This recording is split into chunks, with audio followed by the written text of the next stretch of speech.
Yo, what is going on, guys? Calejandro here, and welcome back to another episode of Cities Skylines Magayon.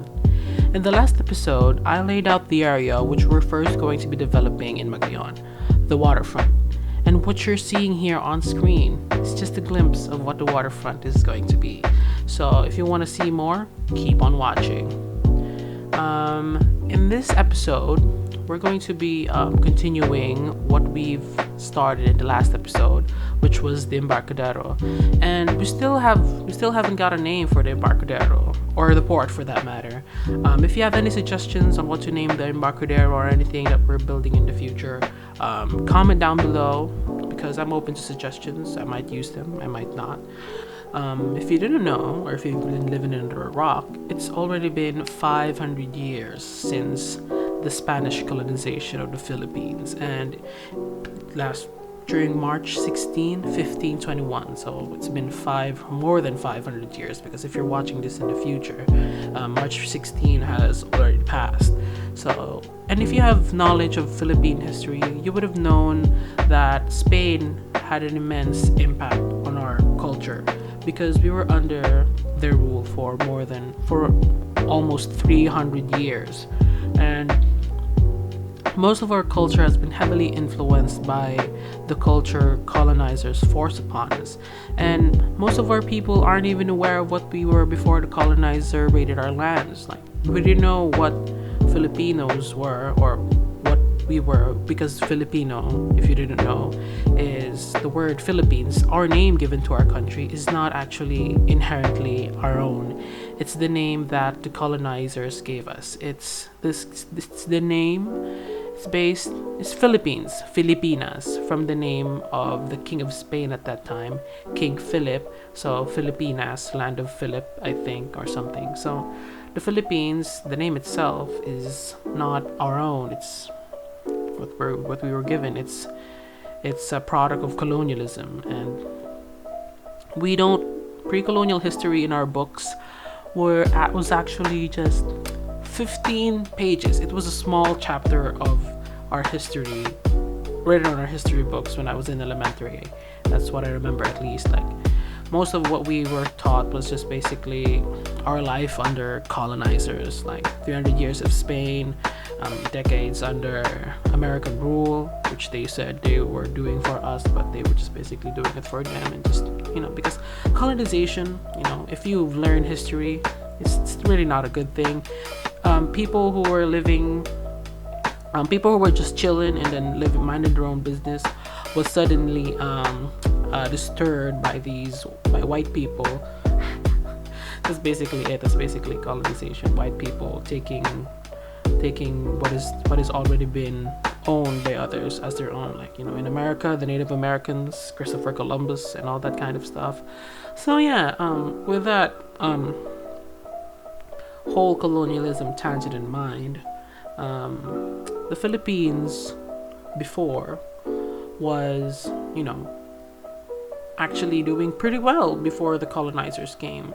I learned in our books that we used to be, they said that we were mangmang, or illiterate, that's what it is in English, and that we didn't know how to write or to speak properly or things like that. We didn't have anything, but in fact we have our own form of writing, which was baybayin, and tons of our history was wiped out by the colonizers because they said it was wrong or something. And when I was young, I was like, oh my god, the colonizers, same yeah. And now, after learning about it and learning about more of our history, things made more sense. And with the whole 2020 ordeal, it became clearer. So yeah, I just want to acknowledge that colonialism and also imperialism was never good, and that the only way we can deal with it is with retribution or something like that. Anyways, with that whole colonialism tangent in mind, I decided that Magayon would be an alternate reality wherein the Philippines was never colonized by Spain, and even America. I don't know about Japan though, because Japan kind of invaded most of Asia and the Western Pacific. But if you didn't know history, why most of my demographics here are 18 to 30 years old, while I'm still not in there. I'm I'm 17 or whatever. Anyways, uh, yeah, what was I talking about again? Oh, yeah. With that in mind, pretending I wait Magayon being an alternate reality where the Philippines was never colonized, I would have to minimize my use of Spanish and English names. English. My guess my accent is showing again. I would have to minimize the use of Spanish and English names. English, another one. Oh my gosh, I'm so sorry. You have to just bear with me because I'm not a native English speaker. So, to limit my influence, to limit their influence on this country. But it doesn't mean that I won't be using Spanish or English names because other places still use those names even though they weren't colonized by those places. Actually, I don't think so. Yeah, I'm gonna limit that because, but anyways, I'm not gonna be too strict on this alternate reality where in the Philippines was not, colonized or whatever type of stuff because, this will still be grounded in reality, even though it's pure fiction.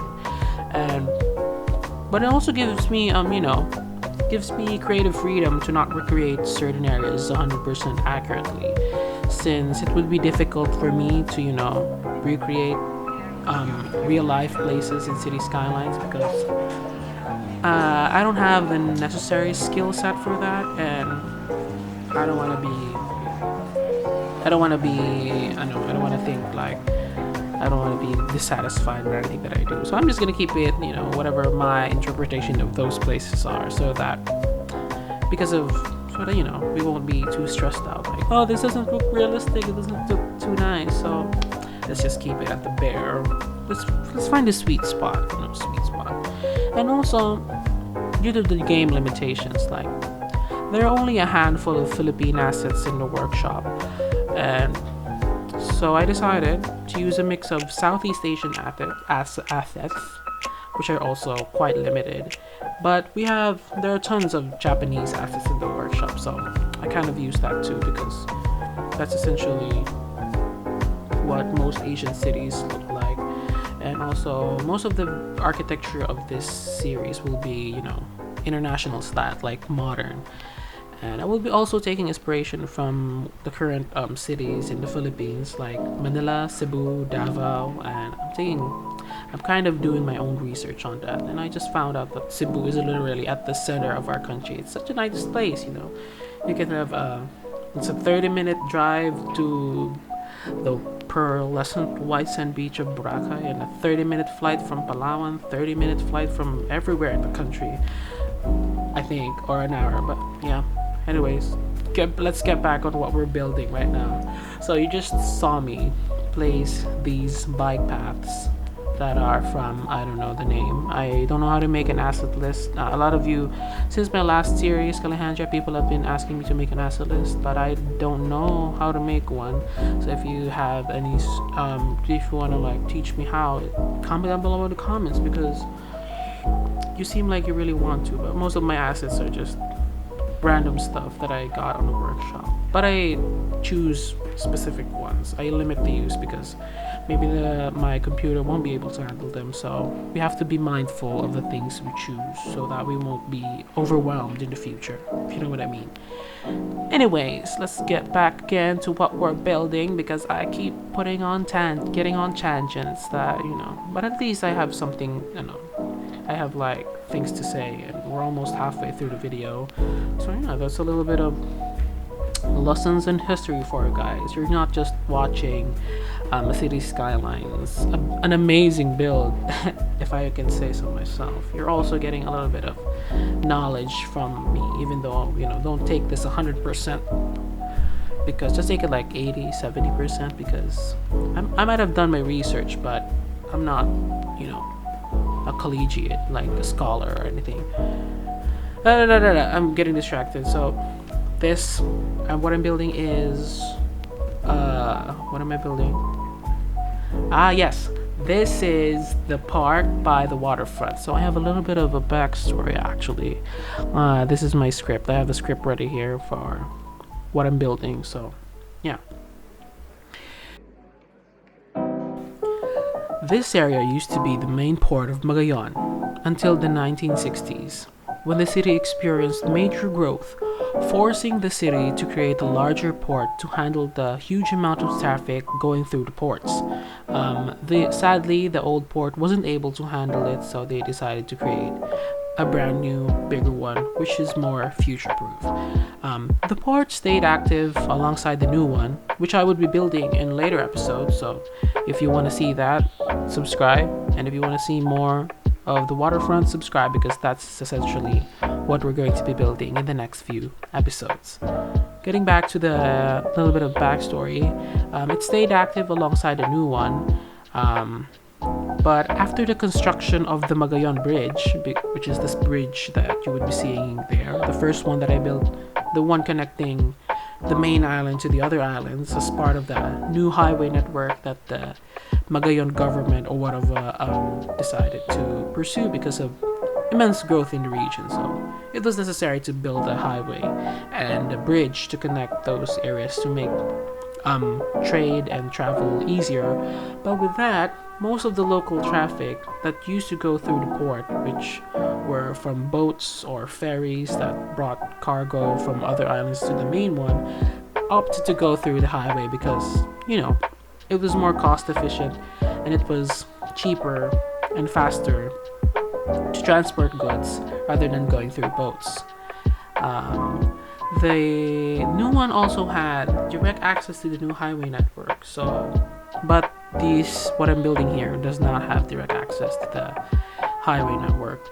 So with that, during the 1990s, this whole area fell into disrepair and was almost abandoned. Like, most of what you see here are built after those days, and with that,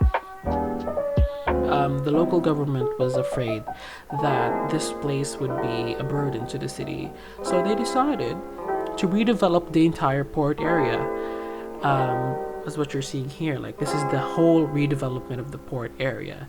The roads that were laid here are the original ones, but this waterfront park that I built here is newly reclaimed land.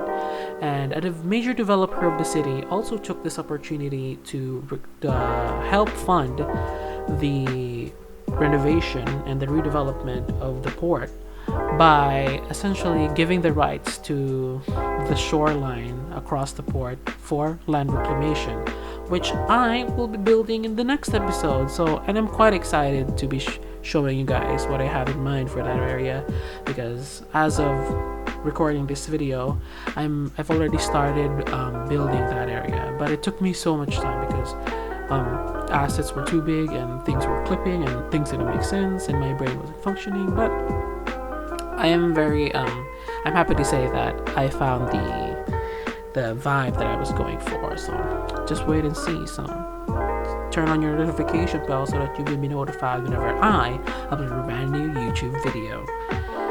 So yeah, that reclaimed land is an amazing place to develop. It's prime real estate. So yeah.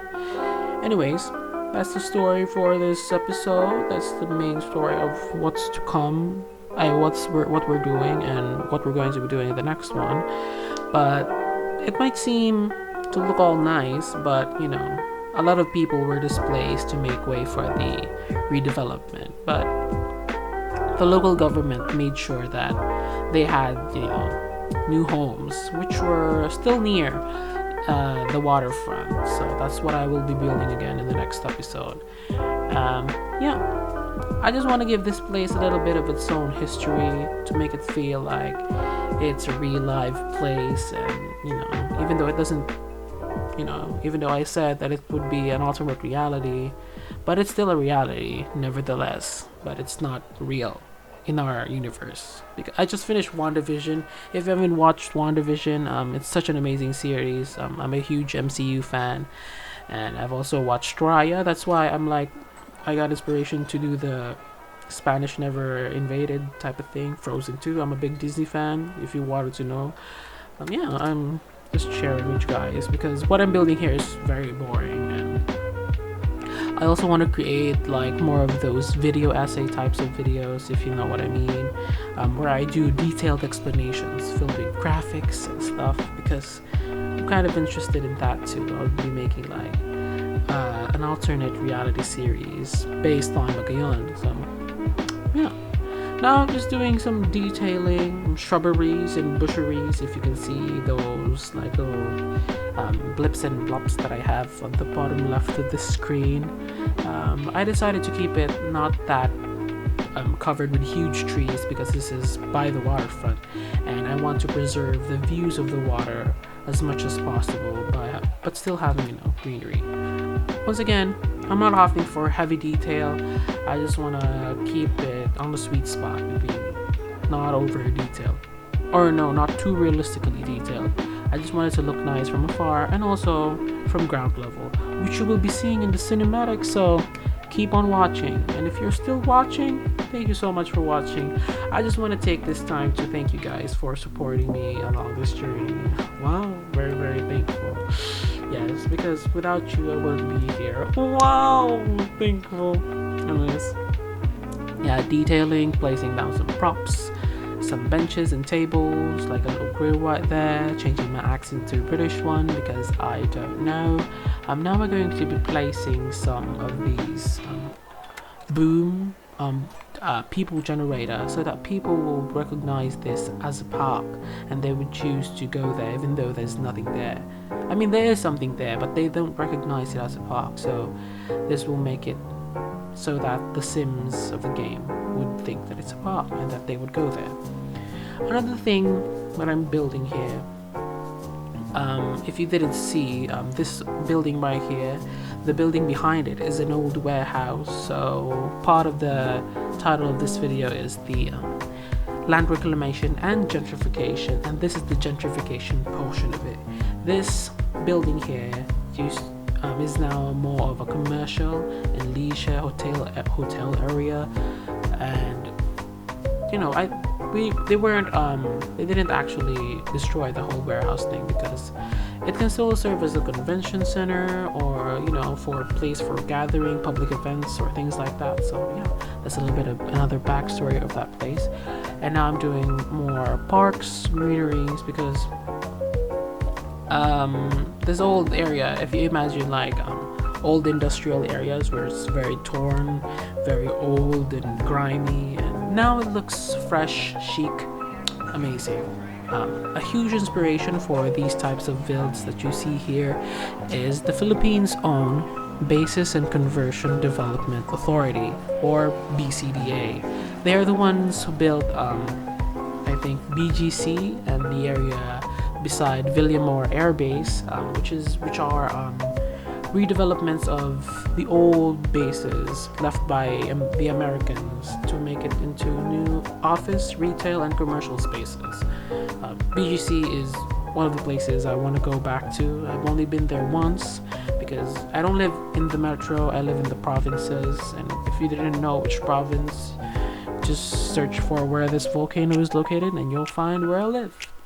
We were hit by a typhoon, a super typhoon, a few months ago in November, and that's why I haven't also uploaded Calihantria, for those who were wondering why I took such a long break in Cities Skylines, because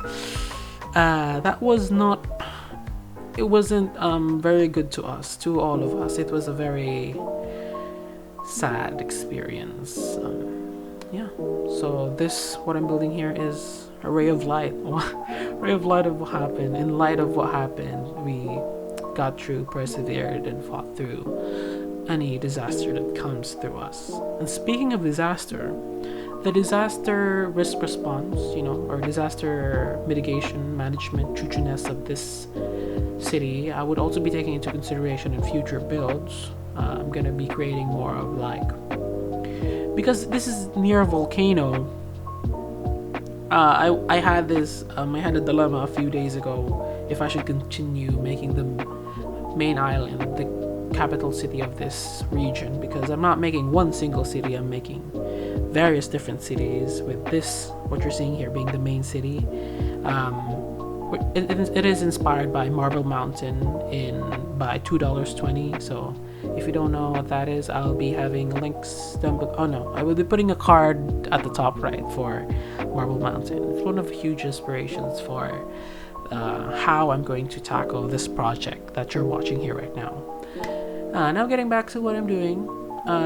Just doing some road detailing, putting some decals. I have this Guys, I have this issue with moving.